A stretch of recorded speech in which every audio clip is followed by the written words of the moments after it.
Welcome to the Deep Dive.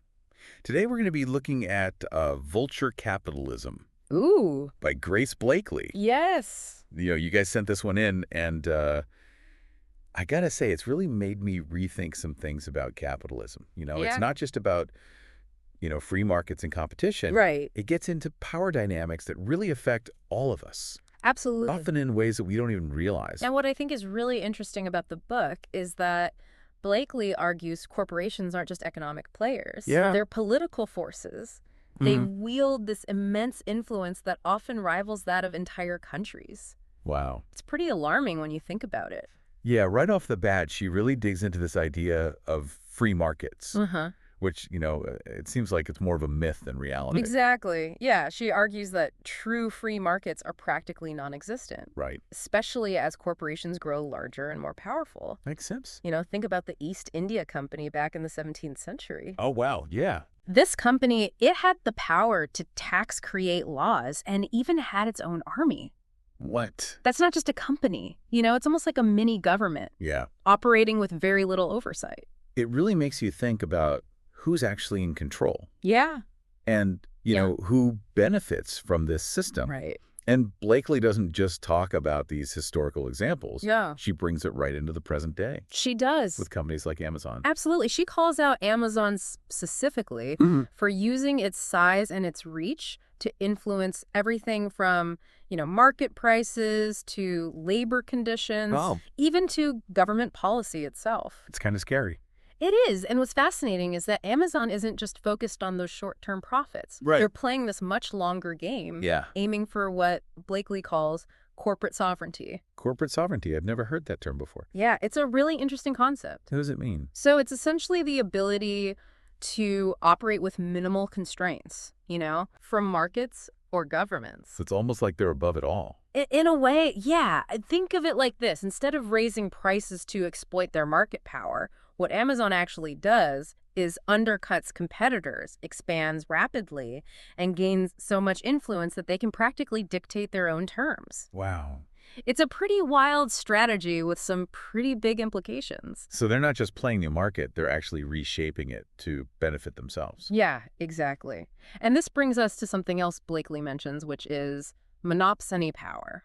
Monopsony power. This is a key concept. Okay, what is that? So monopsony power is essentially the opposite of a monopoly, Okay. where one seller controls the market. Right. In a monopsony, one buyer has so much dominance they can dictate prices to their suppliers. So in this case, we're talking about Amazon being that massive buyer. Exactly. They're buying from all these manufacturers. They're hiring all these workers. Yeah. They've got all these delivery services. And because of their size and their reach, they can put enormous pressure on these suppliers and workers. It's often driving down wages and benefits. It's crazy how that's often overlooked in, Yeah.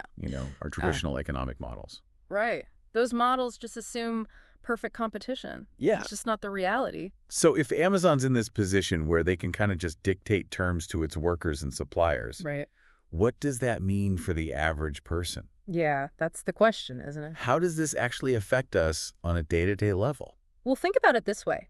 If Amazon can suppress wages for its warehouse workers and its delivery drivers, Yeah. that means less money circulating in the local economy. Right. It can also lead to a race to the bottom where other companies feel pressured to lower their own labor standards Makes sense. to compete, It's like a ripple effect. Exactly, and it's not just about wages. Right. Blakeley also raises concerns about working conditions in Amazon warehouses. I've heard about that. She cites reports of ambulances being called to these facilities hundreds of times due to worker It's injuries. pretty disturbing. It is, especially when you consider that Amazon's become such a dominant force in our lives, It's true. We all rely on them for everything. Yeah. Groceries, electronics, everything. It's part of what makes Blakeley's analysis so compelling, Yeah. She's forcing us to confront the hidden costs of this convenience, to question whether this is really a sustainable or ethical way to organize our economy. It's a good question. And it's not just about Amazon. Right. She talks about how this concentration of power is happening across various industries. Like what? Well, she highlights how companies like Walmart, they utilize these really sophisticated planning systems Well, to manage their vast supply chains. mhm. It's a level of control that really challenges that traditional view of capitalism as being driven solely by, Yeah. the invisible hand of the market. So planning is happening, but Yes. who's doing the planning All right. and whose interests are being served? That's the big question. It is a big question. And Blakeley argues that this brings us to the role of the state in all of this.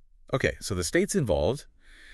I thought capitalism was all about, They know. minimal government intervention. That's the common narrative, right? Yeah.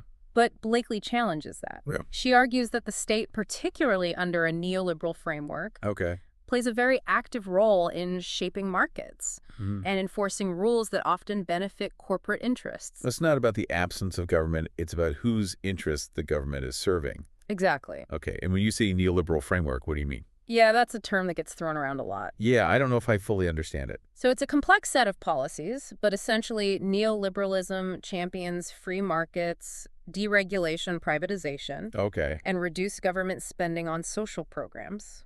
Okay. In theory, it's supposed to promote economic growth and efficiency. But in practice, it seems like it often leads to greater inequality Yeah. and a concentration of power, Yeah. in the hands of corporations. Right, and the wealthy. That's a key critique Blakeley makes. Okay. She argues that these neoliberal policies, while often presented as promoting individual freedom, Yeah. have actually contributed to the very corporate dominance that she's warning us about. So it's kind of a paradox. It is policies that claim to champion individual freedom end up empowering corporations Right. to exert even more control over our lives. That's crazy. And she has specific examples of how this plays out. She does things like regulatory capture. Regulatory capture. What's that? So it's when industries, like aviation or finance, Okay. they influence regulations to their advantage, Hmm. sometimes with disastrous consequences. Mike. Think of the Boeing 737 MAX crashes. Oh, wow. Yeah. Those were partly attributed to the aviation industry's undue influence over safety regulations. That's scary. It's a chilling example of how corporate interests can override public safety Yeah. when there's insufficient oversight and accountability. And Blakeley doesn't stop there. She takes this analysis to a global level, She does. examining how these power dynamics play out in the global south. It's a really important part of the book. Yeah, let's dive into that. Yeah. What are some of the key points she makes about, Okay. the global reach of corporate power? So she argues that institutions like the IMF and the World Bank, Okay. often with the backing of powerful governments like the United States, have imposed neoliberal policies on developing countries, Wow. forcing them to open up their markets and often leading to detrimental outcomes. Detrimental in what way? Right. What are some of the consequences? So one major consequence is the privatization of key industries, Okay. which often benefits foreign investors at the expense of local populations. Right. She also points to deregulation of financial markets, which can make these countries more vulnerable to, Yeah. economic shocks and crises. It almost sounds like a modern form of colonialism. It does, and she uses specific examples to illustrate this. Like what? She discusses the case of Zambia, a country rich in copper resources. Under pressure from the IMF, they were forced to privatize their copper mines. Hmm. This move ultimately led to economic decline and increased poverty, Oh. despite promises that privatization would boost the economy. It's really tragic how these policies, that are often presented as solutions can actually exacerbate existing problems I know. and create new ones. I know. It's a reminder that good intentions don't always translate into positive outcomes, Right. especially when you have these power imbalances at play. It's clear that Blakeley's, Yeah. deeply concerned about the impact of corporate power, Yes. both domestically and globally. Yeah. But she doesn't just leave us with this bleak picture, does she? No, she doesn't. She talks about, potential for resistance She does. and the need for systemic change. Right. She explores various ways to challenge these entrenched power structures. Okay. And we'll dive into those after a quick break. Sounds good. Okay. So we're back, and, we were talking about how corporate power reaches all the way to the global south. Yeah, a key point Blakeley makes is that, the legacy of colonialism, it's not just history. Right. It continues to shape global power dynamics even today. Hmm. She uses the term neocolonialism to describe how, wealthy nations and corporations maintain their influence, Okay. and extract resources from former colonies. So even though countries might be independent on paper, Yeah. the power structures haven't really changed that much. Exactly, and Blakeley argues that institutions like the IMF and the World Bank often perpetuate these inequalities. It's almost like the game was rigged from the start. It is, and she critiques these institutions for pushing developing countries Yeah. to adopt policies that often benefit, foreign investors while actually harming local populations. Crazy how often those policies backfire. I know she talks about these structural adjustment programs Yeah. that were presented as solutions to economic problems, Right. but in reality frequently led to increased poverty, Hmm. social unrest, and a decline in living standards.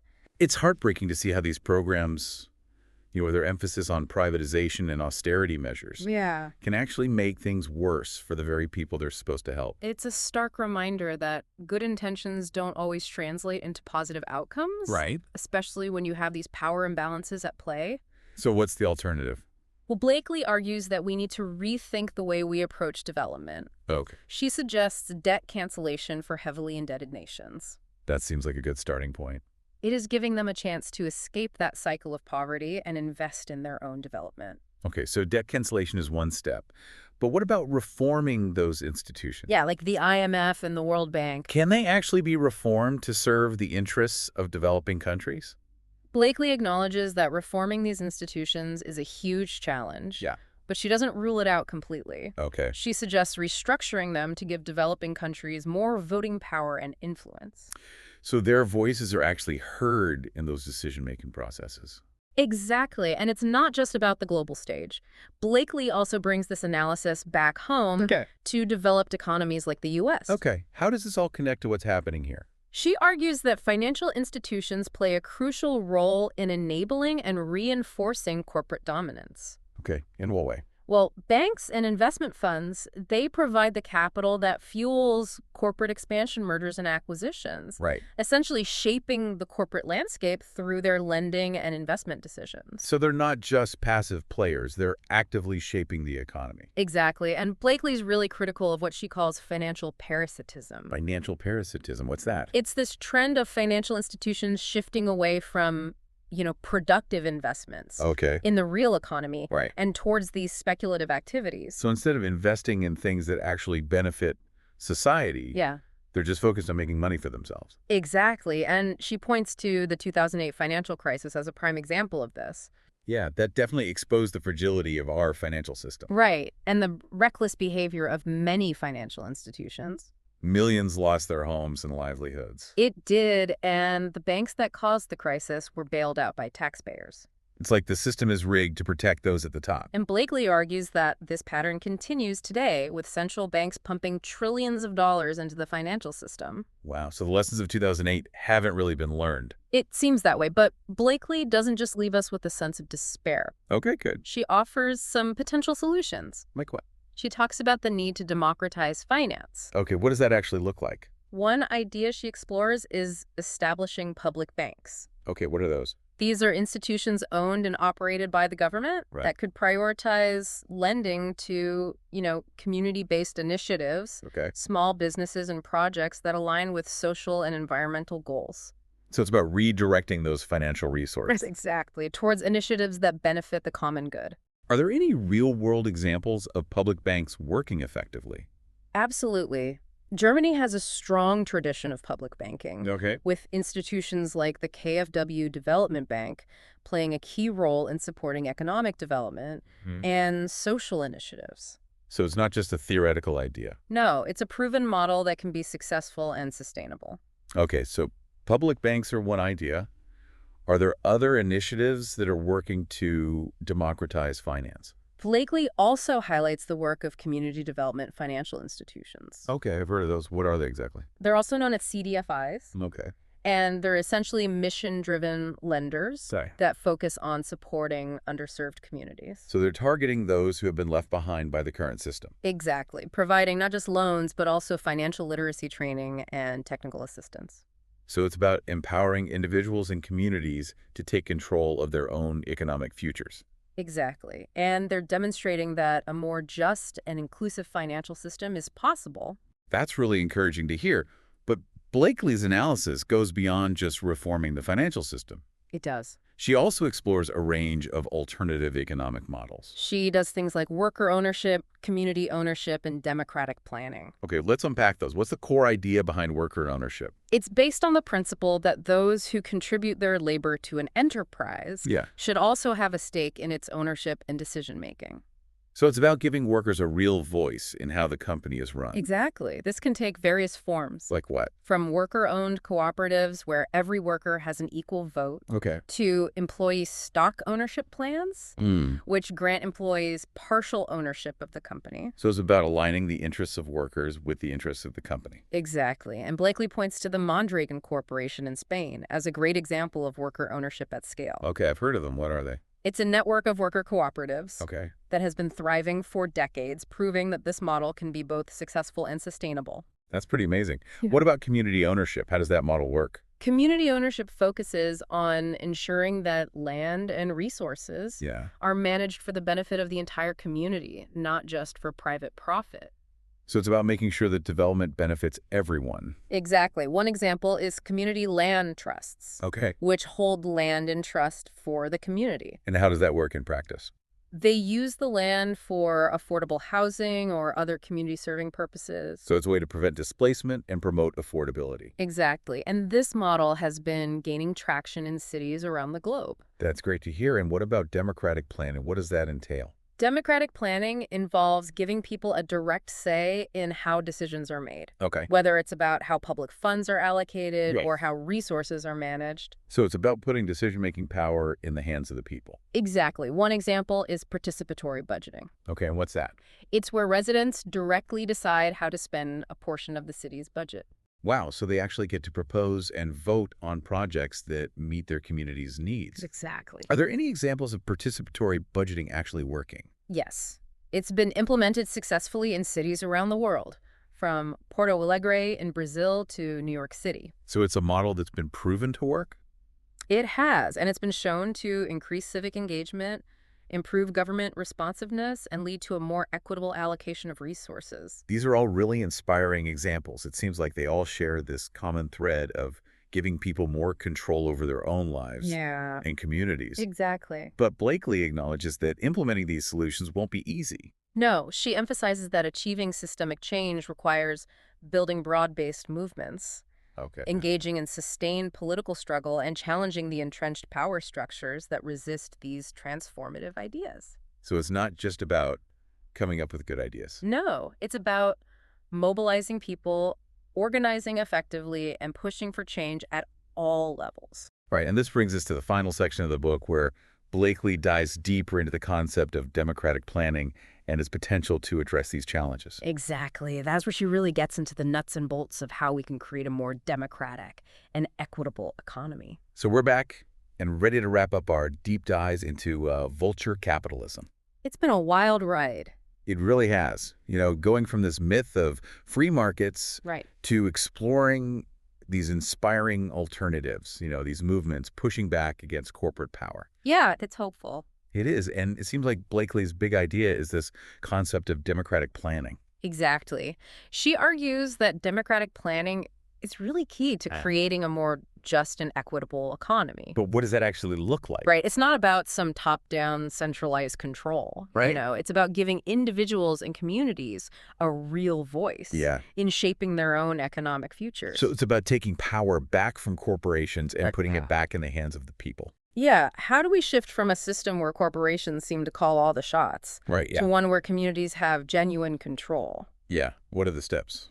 Well, Blakeley highlights a few key areas where this shift needs to happen. Okay. First, we need to rethink our relationship with planning itself. Okay. In what way? Under capitalism, planning is often seen as something, Yeah. corporations and governments do. Right. And it's usually for their own benefit. Exactly. It's about maximizing profits, controlling markets, and maintaining power. So how do we change that?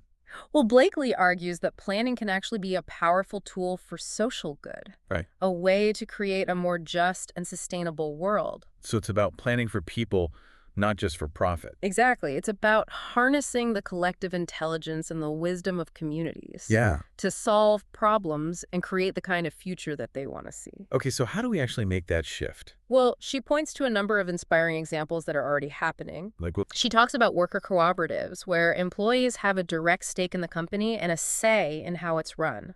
There are community land trusts, which ensure that, land is used for the benefit of the community, not just for private gain. Okay. And there's participatory budgeting, where residents get to decide how public funds are spent in their neighborhoods. So all these examples, they share this common thread of giving people more control They do. over their own lives and communities. But for these models to work, they need the right kind of support.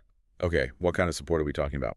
Blakeley emphasizes the importance of creating, structures and institutions Okay. that enable and empower these democratic alternatives.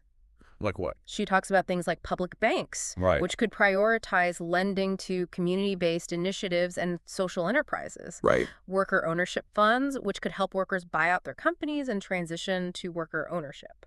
So it's about creating a whole financial ecosystem that supports a more democratic and equitable economy. Exactly. But won't all of this be met with resistance? Oh, absolutely.